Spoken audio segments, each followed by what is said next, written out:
In the marble courtyard of Hagia Sophia, cold as ice, on the morning of May 30th, 1453, 22-year-old Alani knelt on the ground. She was the wife of a silk merchant, and today the same expensive silk had become the rope tied around her wrists.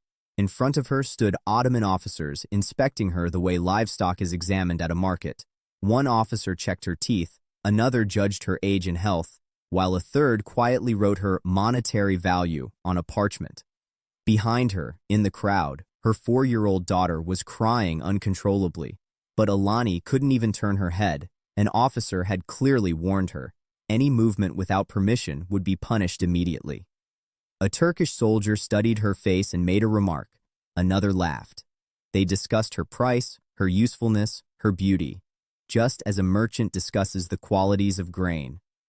3 days earlier, she had been a mother, a wife, the keeper of a home. Today she was an item on a list. Nearly 25,000 women of Constantinople faced the same fate, and what happened next was far more terrifying than death. If you want to learn the parts of history that books hide, subscribe to Crown and Dagger. Now let's return to Constantinople, May 1453, and the reality almost no one dares to describe. People imagine medieval war as clashing swords and brave soldiers. But Ottoman conquests were less about battle and more about economic planning, and the primary target of that system was women. The empire that stretched from 1299 to 1922 ruled across 3 continents. The Blue Mosque, Topkapi Palace, Hagia Sophia, these wonders belonged to that era. But behind this grandeur was a systematic machinery built on capturing, sorting, and selling the women of conquered lands. This wasn't random brutality by unruly soldiers. It was official state policy.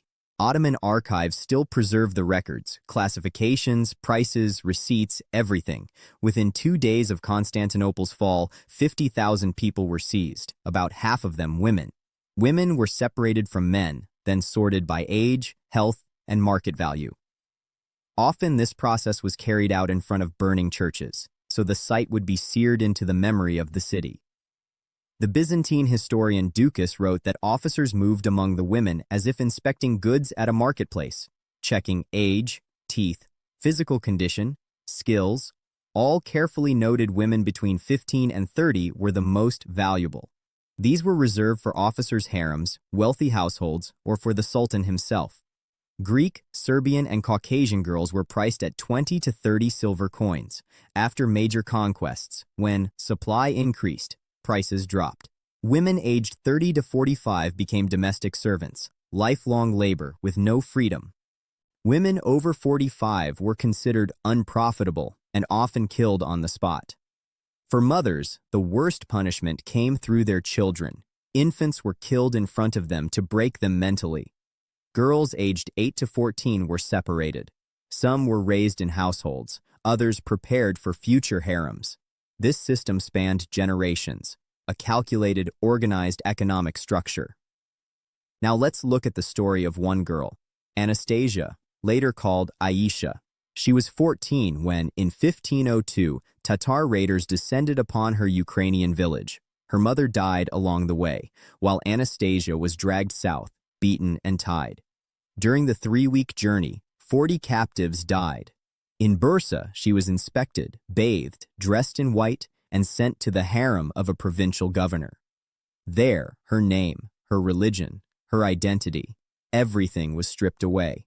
She spent 23 years in captivity, bore 4 children, none of whom ever called her mother. At age 37, she was buried in an unmarked grave.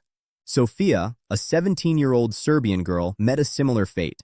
After the fall of Belgrade, she was hidden, but a neighbor betrayed her. Her father was killed before her eyes. She was taken to Istanbul and kept as a servant in a merchant's home for 19 years.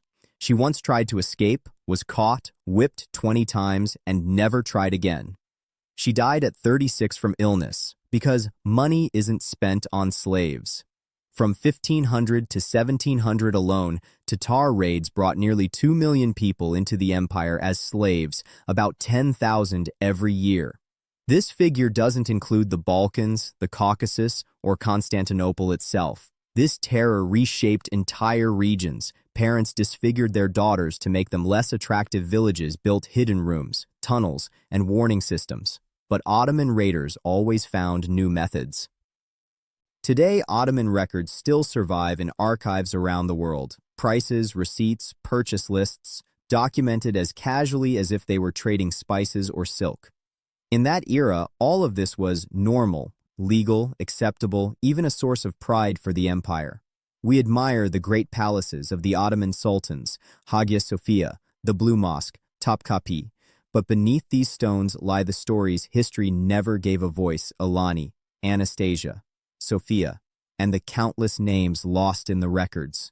The stones remember, the documents remember, and we should remember too.